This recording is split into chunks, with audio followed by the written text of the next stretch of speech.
At first, you might think it's a cold, and it could be, but COVID-19 could escalate. Here's what you need to know. According to the World Health Organization China Joint Mission on COVID-19, as of February 20th, 80% of laboratory-confirmed cases were mild to moderate, 14% were severe, and 6% were critical. Just to be clear, a mild case of COVID-19 is not like a mild cold. The symptoms will still be pretty severe. Anything less than needing oxygen puts you in this category. Severe cases do need supplemental oxygen, and critical ones are defined by respiratory or multi-organ failure. The symptoms, treatments, and timelines of having the disease vary, depending on which category patients fall into. So let's break down what having COVID-19 looks like day to day for each level of severity. It can take as few as 2 or as many as 14 days after being exposed to the novel coronavirus for the first symptom to develop. This is when it might feel like a cold or the common flu. Many patients develop fevers early on. The World Health Organization China Joint Mission saw that about 88% of people who had COVID-19 had a fever.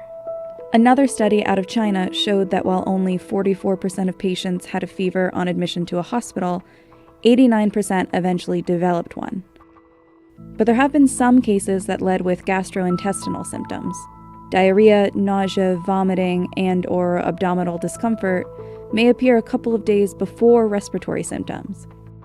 This isn't the norm, though, because COVID-19 is a respiratory disease.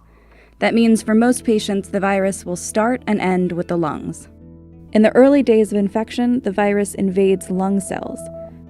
Specifically, this can damage the cilia, the hair-like projections that move around to keep airways clear of mucus and debris. When cells get infected, they die and shed off, adding to the debris and hindering your body's ability to keep stuff out of the lungs and trachea. The inflammation causes damage, and damage causes more inflammation, and this cycle could continue until there's no healthy tissue left. And inflammation might explain why a dry cough is one of the most common symptoms. Same goes for shortness of breath and phlegm production. Other symptoms that can appear around this time are fatigue, sore throat, headache, joint or muscle pain, chills, and a runny nose. By day 5, patients with pre-existing conditions might find that they have trouble breathing, and it usually takes about 7 days for a person to go to a hospital.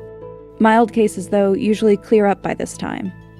But those with moderate to critical cases will have developed pneumonia, which can range from non-life-threatening to severe. Recovery time for these patients could be anywhere from a few days to weeks. For some severe and critical cases, though, symptoms can escalate into acute respiratory distress syndrome. ARDS is an illness that happens when fluid builds up in the lungs. Inflammation triggers a flood of immune cells that are meant to target the infection. They're usually isolated to infected areas, but sometimes the body goes overboard, which is when the immune cells start killing anything in their path, including healthy cells. ARDS is often fatal. In critical cases, it can lead to respiratory failure, requiring advanced life support, and this is most likely when patients head to the ICU.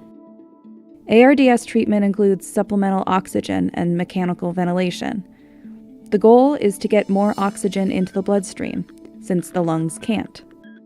When this treatment doesn't work, the lungs are basically too flooded to get any oxygen into your bloodstream. That's the cause of most COVID-19 deaths. And even when a patient survives this phase, they could be left with permanent lung damage. SARS punched holes in some infected people's lungs, giving them a honeycomb effect. And these lesions have been seen in people affected by the novel coronavirus too. Early studies found that most people who die of the disease will do so within 14 to 19 days. And on average, people who recover are released from the hospital after 2.5 weeks.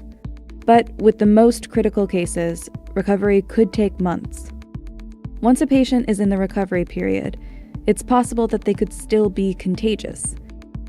These people should work with their doctors and public health officials to determine when they're no longer a risk. As of now, there is no vaccine for the virus, so the best way to avoid getting sick is to avoid being exposed.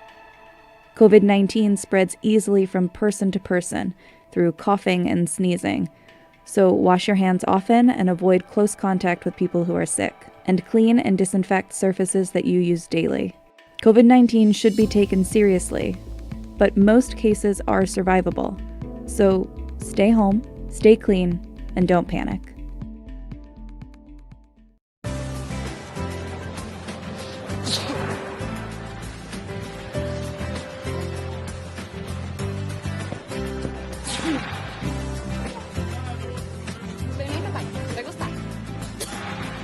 O vírus da gripe pode estar em muitos lugares, só que você não vê. Previna-se. Ao tossir ou espirrar, cubra bem o nariz e a boca com um lenço. Lave as mãos frequentemente. Quanto mais prevenção, mais proteção. Ministério da Saúde, Governo Federal, Pátria Amada, Brasil. Subscribe and thumbs up.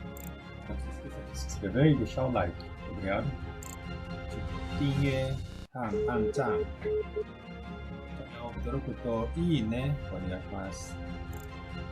Suscríbete y dale me gusta, porfa.